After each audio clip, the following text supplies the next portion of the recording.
कहते हैं अच्छा सा भावित्री भावयितव्या भवति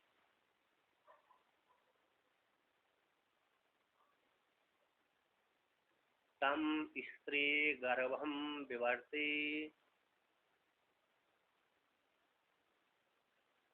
तो अग्रे एव कुमारं जन्मनो अग्रे अधिभावयति।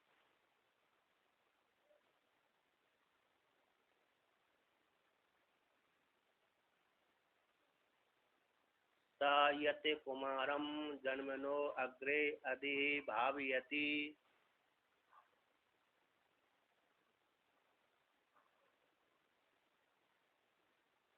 आत्मानम् एव तद् भावयति। येषां लोकानां सन्तत्या एवं सन्तता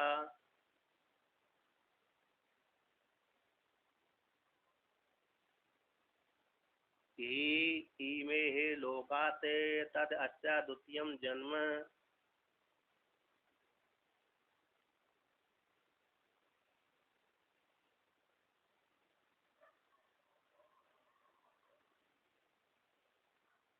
तो यहाँ पर श्रुति कहती है अब पहला जन्म हो गया कैसे पिता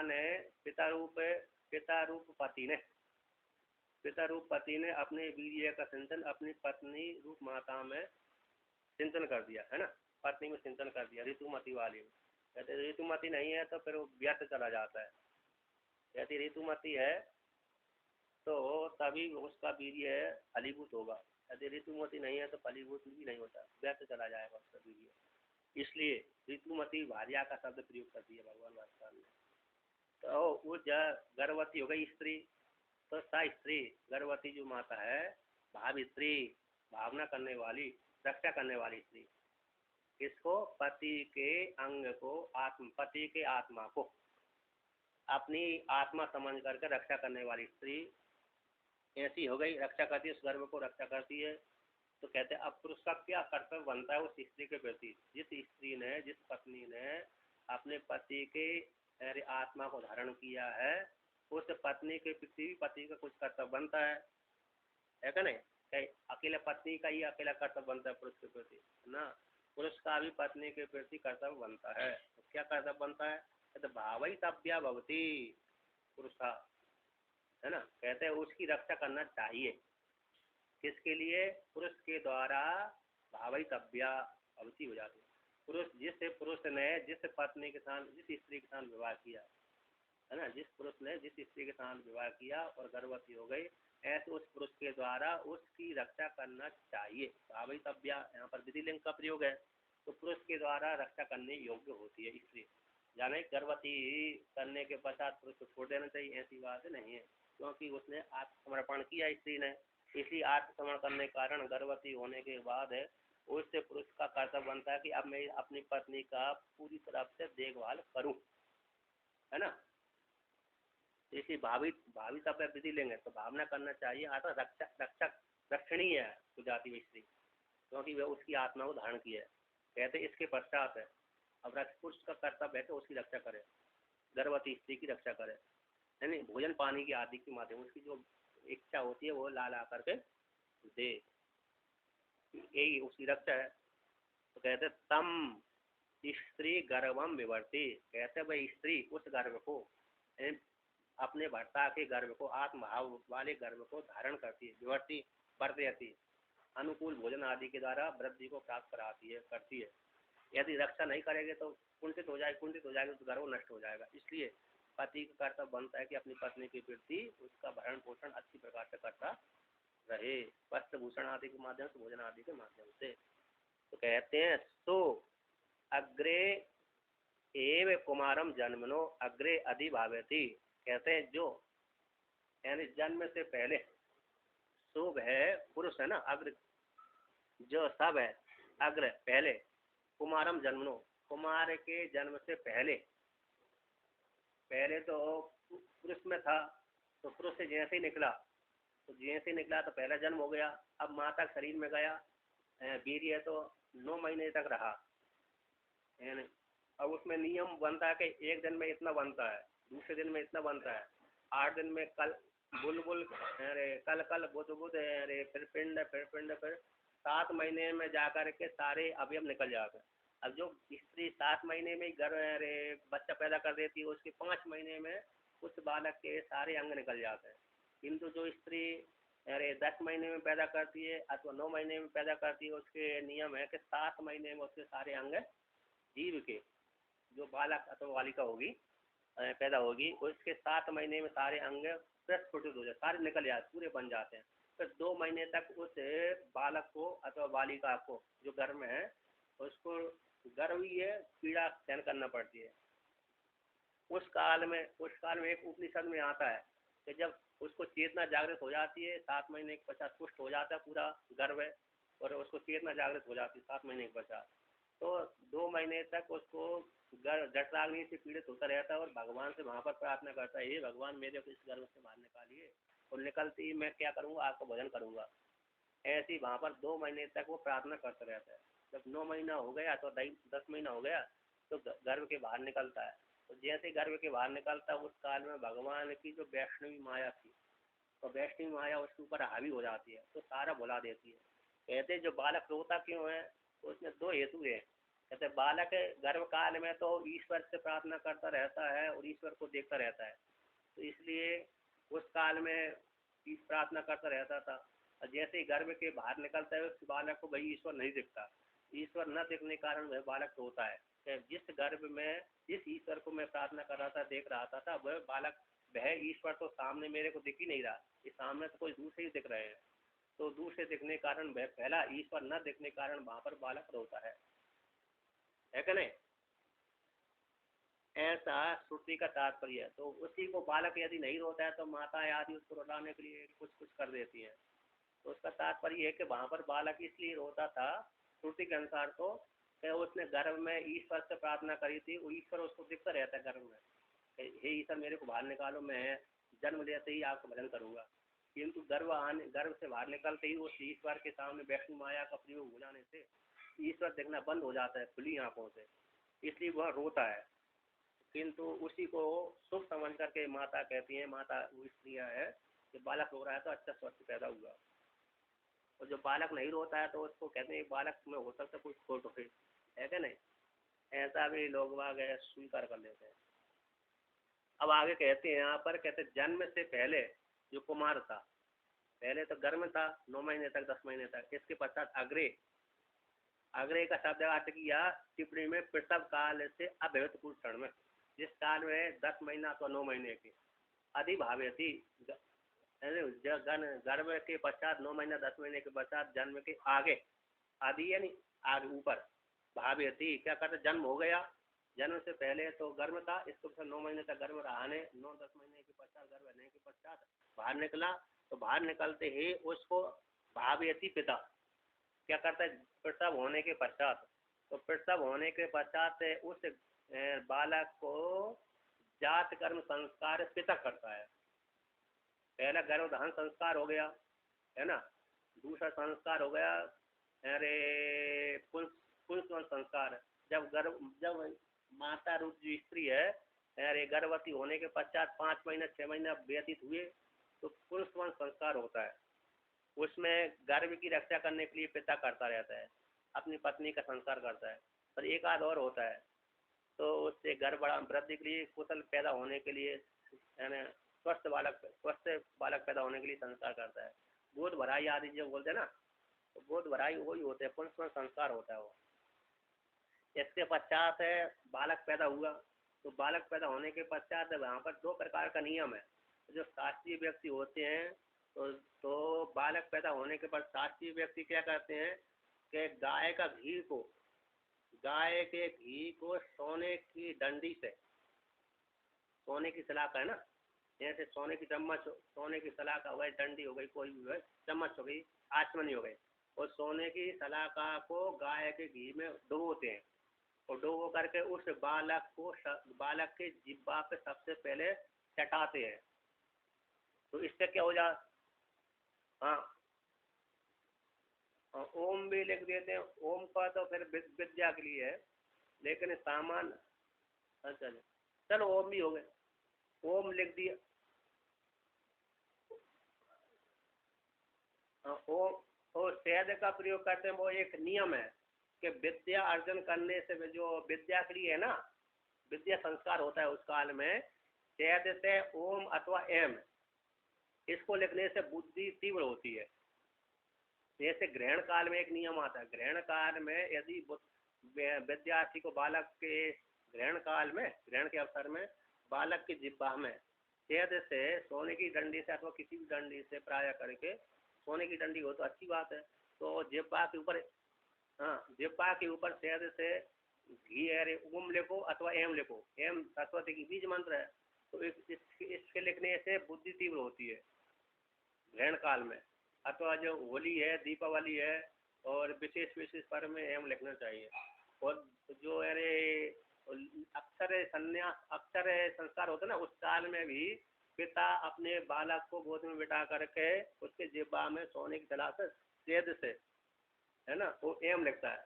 और दूसरे एक नियम और आता है, कहते हैं जो अरे ब्राह्मी है ना, तो ब्राह्मी शब्द को, ब्राह्मी के रस को, तो ब्राह्मी के रस को किसी डंडी से, सोने की डंडी से अथवा किसी भी डंडी से, प्राय कर सोने की डंडी से, ज्यादा नियम है, तो सोने की डंडी से ओम अथवा एम ग्रहण काल में लिखने से ब्राह्मी की रस से तो बालक की बुद्धि तीव्र हो जाती है, इसलिए वहां पर। और दूसरी है बच्छ, बच्छ नाम की जो औषधि है, उसको घी से अथवा जल से अथवा दूध से अथवा अरे शहद के साथ 1 महीने तक खिलाने से बालक की बुद्धि बहुत तीव्र हो जाती है। तो बच्छ नाम की जो औषधि इधर अमरकंटक में खूब मिलती है। तो कहते हैं बृहदारण्य उपनिषद में आया है, तो बृहदारण्य उपनिषद में आया कि जात उत्पन्न होते हुए उस बालक को वह पिता जात कर्म संस्कार करते आते सोने की सलाखा से, घर से गाय के घी को सोने की सलाह से जिब्बा में चटाता है, पिता चटाता है, तो उसको जात कर्म संस्कार हो गया, है ना। तो कहते हैं जिनको ज्ञान है वो करते हैं, कहते दूर अन्य व्यक्ति क्या करते हैं, सबसे पहले माता के स्तन को चटाते हैं, है ना। सबसे पहले जो माता का स्तन है, जैसे पशु पक्षी आदि है, तो पक्षी तो नहीं, पक्षी का दूध नहीं, पशुओं का है, तो पशुओं का सबसे पहले क्या करते हैं, उनको संस्कार नहीं हो सकता, तो सबसे पहले वो अपने माता के स्तन को पान करते हैं। और जो उनको संस्कार नहीं है, जिनको ज्ञान नहीं है, तो ज्ञान न होने के पश्चात वह स्त्रियां अपने बालक को सबसे पहले दूध पिलाती हैं। और जिनको ज्ञान है, शास्त्रीय व्यक्ति है और शास्त्र ज्ञान है, तो उनके लिए वह पिता सबसे पहले घर से गाय के घी को सोने की सलाखा से चटाता है, इसके पश्चात फिर चटाने के पश्चात फिर माता का दूध पिलाता है ना। स्त्री माता अपने एक बालक को दूध पिलाती है, पहले घी के द्वारा संस्कार होता है, फिर माता अपने दूध पिलाती है। ये 2 प्रकार से वहाँ पर जिनको ज्ञान है वो ऐसा करते हैं बृहदारण्य उपनिषद के अनुसार, और जिसको ज्ञान नहीं है और पशुओं के लिए तो सीधा माता के स्तन ही पान कराना है। तो कहते हैं अग्रे अधि भाव्यति, अधिन ऊपर, भाव्यति पिता रखता, पिता जात कर्म संस्कार करता है। जात कर्म संस्कार करने के पश्चात अब पुत्र पैदा हो गया तो कुमार कहलाया, यद कुमारम जन्मनो अग्रे, जो कुमार पैदा हो गया तो कुमार जन्म से के आगे, जैसे जन्म के पहले माता उसको धारण करती थी, इसके पश्चात फिर और बाद जन्म के पश्चात पिता धारण करता है, जात कर्म संस्कार के माध्यम से संस्कार करता है। यहाँ पर 3 नंबर टिप्पणी में दिया है, भाव्यति संस्कार होती, संस्कार करता है जात कर्म संस्कार के माध्यम से। आत्मानम एव तद भाव्यति, कहते उसको अर्थात वह पिता अपने उत्पन्न होने वाले बालक अथवा बालिका रूप आत्मा को भी धारण करता है संस्कार के माध्यम से, है ना। तो इस प्रकार से तो कहते हैं तद भाव्यति, उस बालक को, कुमार को जन्म के पश्चात संस्कार के माध्यम धारण करता है। ऐसाम लोकानाम संतत्या, तो इस प्रकार से कहते हैं ऐसाम लोका, इन लोगों की संतति के माध्यम से। एवं कहते हैं यदि गर्भवती स्त्री न हो अथवा गर्भ धारण पुरुष न करे तो कहते हैं ये सारे लोग कैसे हो जाएंगे, नष्ट भ्रष्ट हो जाएंगे, है ना। यदि स्त्री गर्भवती न हो तब भी अथवा पुरुष गर्भ धारण न करे तब भी, तो दोनों प्रकार से ये लोग नष्ट हो जाएंगे। इसलिए लोकों की परंपरा के लिए इस संतति गर्भ गर्भ धारण गर्भ आदि है रक्षा आदि है परस्पर उपकार के माध्यम से एक दूसरे की रक्षा के माध्यम से लोगों की रक्षा के लिए ये इस प्रकार से प्रयोग होता है। कहते ये शाम लोकन अपने लोगों का संतति के माध्यम से संतति के लिए है ना, और संतति के विच्छेद न होने के लिए, किसके लिए? संतति के विच्छेद न होने के लिए संतति के माध्यम से ई में लोका ये लोग कैसे सुरक्षित होते हैं। ई में जो लोग हैं ना प्रत्यक्ष पृथ्वी आदि लोग हैं ये संतति के माध्यम से रक्षा होते हैं। इन लोगों की रक्षा करने के लिए इस प्रकार से परंपरा मतलब गर्भ धारण आदि परंपरा पुत्र उत्पादन की परंपरा चलते रहना चाहिए, चलती रहती है। तद अस्य द्वितीय जन्म कहते इस अब इस प्रकार से पहला पुरुष के द्वारा निकला वीर्य तो पहला जन्म पुरुष को हुआ। अब माता में 9 महीने तक रहा, 9 महीने 10 महीने रहने के पश्चात अब माता से बाहर निकल आया, तो बाहर निकलते ही उस पुरुष का जीवात्मा का स्त्री या तो पुरुष रूप जीवात्मा का बालक अथवा बालिका रूप जीवात्मा का द्वितीय जन्म कहलाता है। अस्य इसका है ना, अस्य इसे जो द्वितीय कुमार अथवा कुमारी रूप में पैदा हुआ इसका द्वितीय जन्म, ये दूसरा जन्म हो गया। अब भगवान भास्कर इसका व्याख्यान करते हैं तो यहाँ पर वर्णन करते हैं कि सा भावित्री वर्धित्री भटुर आत्मनो गर्भभूतस्या भावयितव्या रक्षयितव्या च भर्त्रा भवति। कहता है जो भावित्री है इन वर्धित्री यानी जो गर्भवती स्त्री है जो अपने पति के भर्ता की आत्मा को रक्षा करती है ना, अरे भोजन आदि के माध्यम से और बढ़ाती है, बढ़ देती के नहीं बढ़ाना है, गर्भ को बढ़ाना है और रक्षा करना है।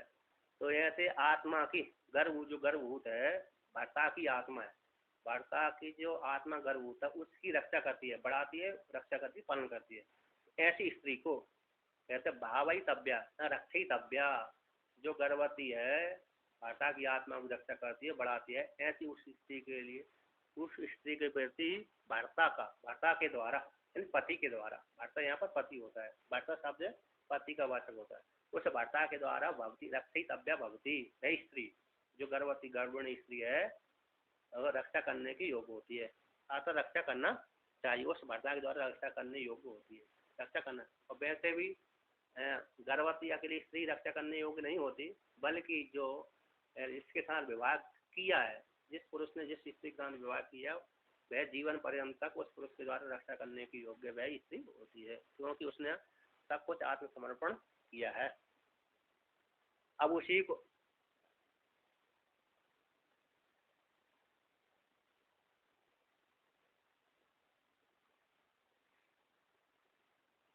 हाँ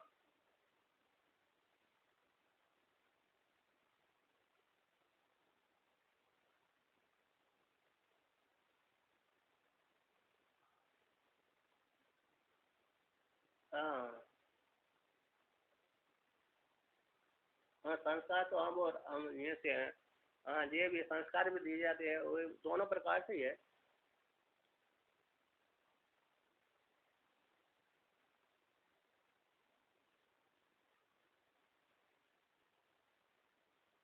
हाँ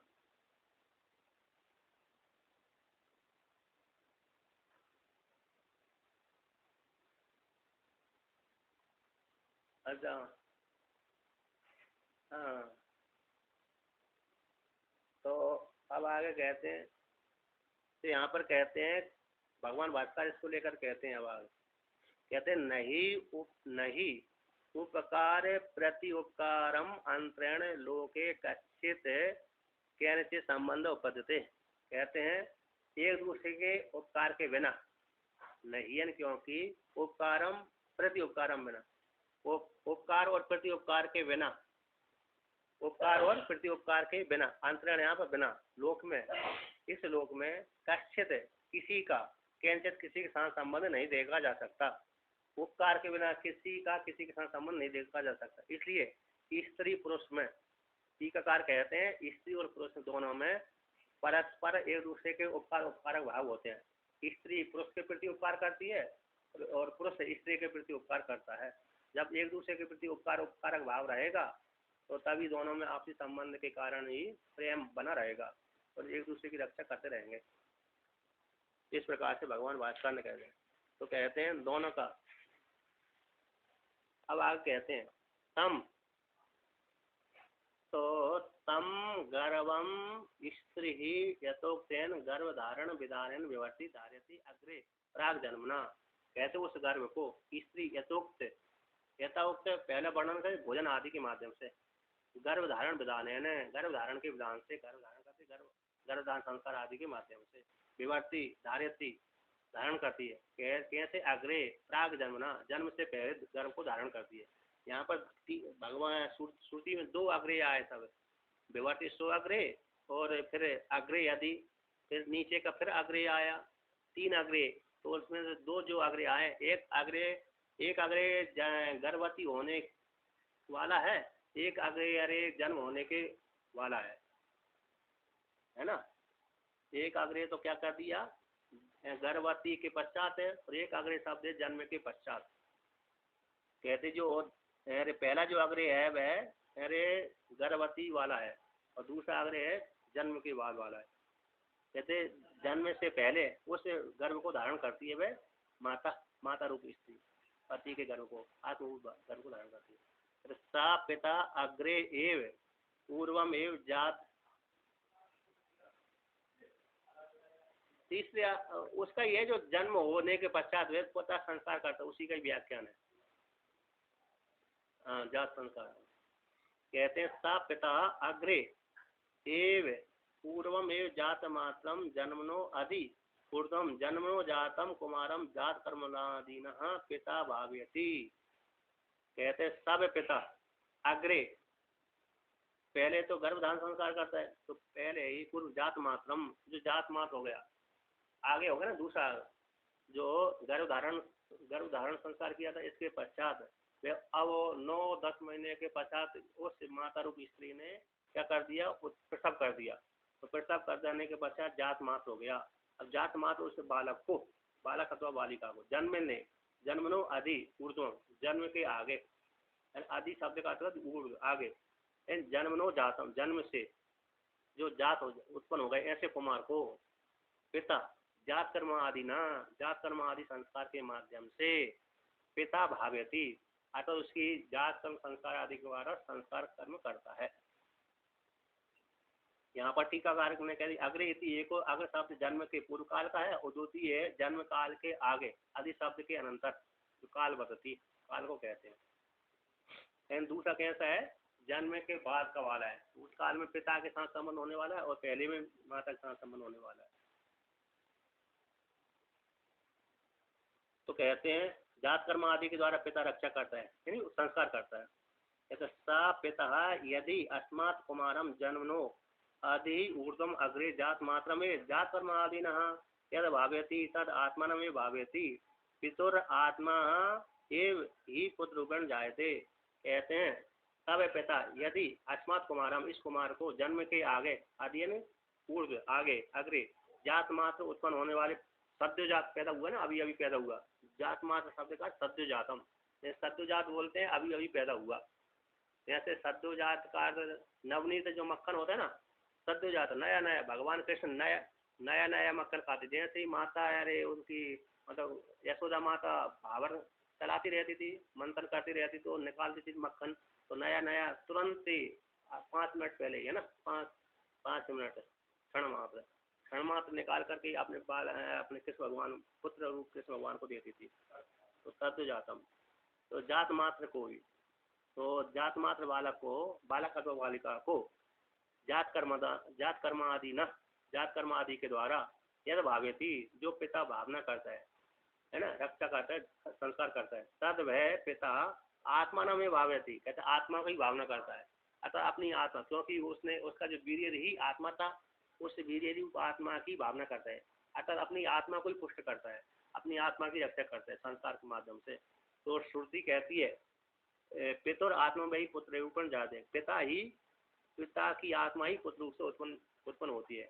आत्मा में जाते पुत्र, एक श्रुति आती है, आत्मा में जाते पुत्र, आत्मा में जाते पिता, आत्मा में जायते पिता, आत्मा ही पुत्र रूप से पिता उत्पन्न होता है। आत्मा ही पिता रूप जो आत्मा ही पुत्र रूप से पैदा होता है। आत्मा में जायते पुत्र अथवा आत्मा में जायते पिता, है ना। आत्मा पिता ही पुत्र रूप, पिता में जायते पुत्र, पिता ही पुत्र रूप से उत्पन्न होता है पत्नी में, अपनी पत्नी में पिता ही भर्ता रूप पिता ही पुत्र रूप से पत्नी में पैदा होता है। तो कहते पिता की आत्मा, पिता की जो आत्मा पुत्र है वही पुत्र रूप से उत्पन्न होती है। पिता की जो आत्मा स्वयं थी, उसकी आत्मा बीरी रूप जो आत्मा है तो जीवात्मा है तो स्वयं ही आत्मा है। पिता की जो आत्मा वही पुत्र रूप से उत्पन्न होती है, श्रुति है। आपके में गीता प्रेस में इसका नंबर लिखा होगा,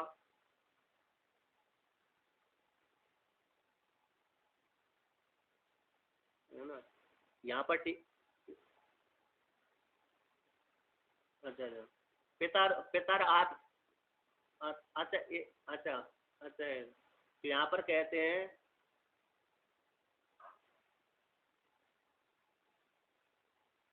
अरे हरिवंश, हाँ तो पूरा किसी पुराण का नंबर होगा हरि शब्द तो यूक्लिड, हरि पुराण का भी है और श्रुति भी है, दोनों दोनों प्रकार से है। तो यहाँ पर कहते हैं पतिर जाया प्रविशति इत्यादि, दूसरी श्रुति है तथा ही उत्तम, उसी को आ गया है।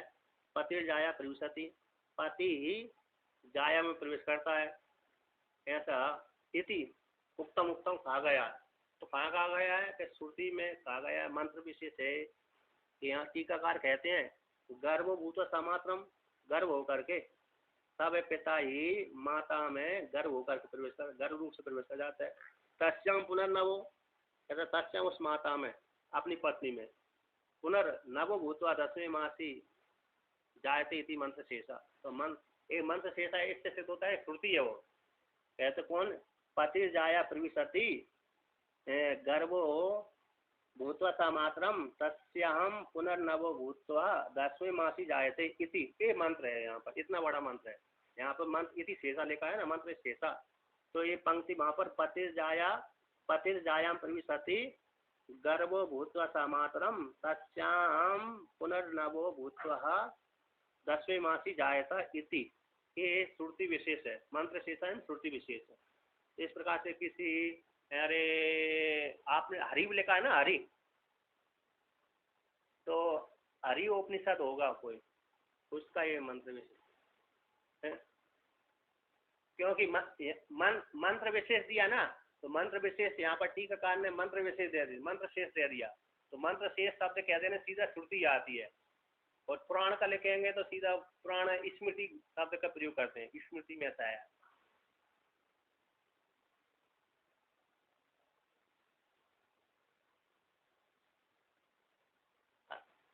चलिए बाद में देखते रहते हैं क्या नहीं। तो यहाँ पर कहते हैं वह गर्भ है माता, पिता रूप जो गर्भ है माता में प्रवेश कर जाता है ना। गर्भ है पिता, तब पिता गर्भ होकर के माता में प्रवेश कर गया। तत्सम उस माता में नवभूत हुआ, क्योंकि जब पुरुष था उस काल में, अरे बूढ़ा बूढ़ा हो गया तो जवान हो गया, फिर माता में प्रवेश कर देने से नया बन गया। तो नया होकर के 10वें मास में, तो 10वें मास में जाया था 9 महीने में, तो 10 महीने में विकल्प है। कोई 12 महीने में पैदा कर दी थी, 9 10 से 11 12, कहते जो 12 महीने में पैदा होता है बालक बड़ा श्रेष्ठ होता है। प्राय करके जो बहुत सी श्रेष्ठ बालक पैदा हुए ना, वो 12 महीने में पैदा है। तो 12 साल तो जो रहता है बालक, तो वो तो भयंकर है उस काल। तो कहते हैं वो तो वहाँ तो व्यास जी महाराज प्रार्थना करते थे, हे बालक निकल आया, तेरे कारण तेरी माता को अरे कष्ट हो रहा है नहीं। तो कष्ट होता है, गर्भ ज़्यादा रहेगा, जितने दिनों तक ज़्यादा रहेगा उतने दिनों तक माता को कष्ट होगा, क्योंकि माता ही फिर खा पी नहीं सकती हो, इसलिए तो उसको कष्ट भी होता है रेंगने चलने फिरने में, इसलिए प्रार्थना करते थे। किंतु उसने कहा मैं बाहर निकलूंगा माया घेर लेगी। तो शिव जी आए, शिव जी ने उसने कहा कि तुमको माया नहीं व्याप्त करेगी, तुम निकल आओ मेरी वरदान के प्रभाव से। तो शिव जी के आते ही निकल आया, इसलिए माया पैदा होती ही माया व्याप्त नहीं हुई। जब पैदा हुए ना, वो कहते बालक के रूप में पैदा हुए थे कि बड़े 12 साल तक रहे गर्भ में। तो 12 साल का शरीर जैसा होता है ना, पैदा होते ही उस प्रकार शरीर बढ़ गया।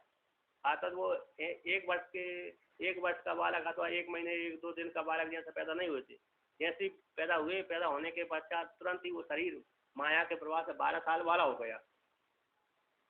पैदा हुआ तो उस काल में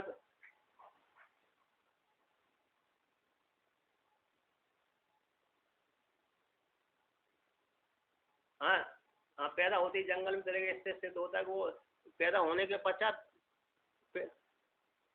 पैदा होने के पश्चात उनका जैसे ही गर्भ से बाहर निकले, उसी समय उनका शरीर प्रकृति के प्रभाव से, है ना, प्रकृति के प्रभाव सीधा 12 वर्ष वाली अवस्था हो गई उनके शरीर की।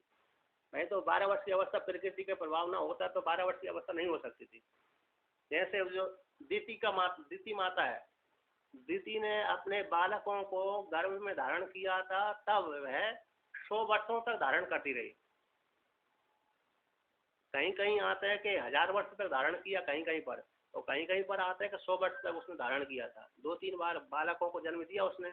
तो किसी बालक को जन्म देने के लिए उसने 100 वर्ष तक धारण किया, किसी बालक को जन्म देने के लिए उसने 1000 वर्ष तक धारण किया। जैसे 49 मरुत है ना, इसमें आता है कि उसने 100 वर्ष तक बालक को धारण किया। बाद में इंद्र देवता ने कुछ गलती देकर उसके घर में प्रवेश कर दिया और मार दिया, किंतु वो मरे नहीं थे, इसलिए बाद में 49 टुकड़े कर दिए। एक टुकड़े के 7 टुकड़े कर दिए, 7 के फिर 7 टुकड़े कर दिए थे, फिर भी मरे नहीं, तो डर गया इंद्र। डरने के पश्चात फिर बाहर निकल आया, प्रार्थना करने के पश्चात कच्छप पुण्य किया तो अन्य देवताओं के माध्यम से, तो फिर उसको देवता रूप से स्वीकार कर लिया। यदि वो अरे देवता रूप से स्वीकार नहीं करता तो दिति माता क्रोधित हो जाती, इसलिए उसने देवता रूप स्वीकार कर लिया तो प्रसन्न हो गई वो।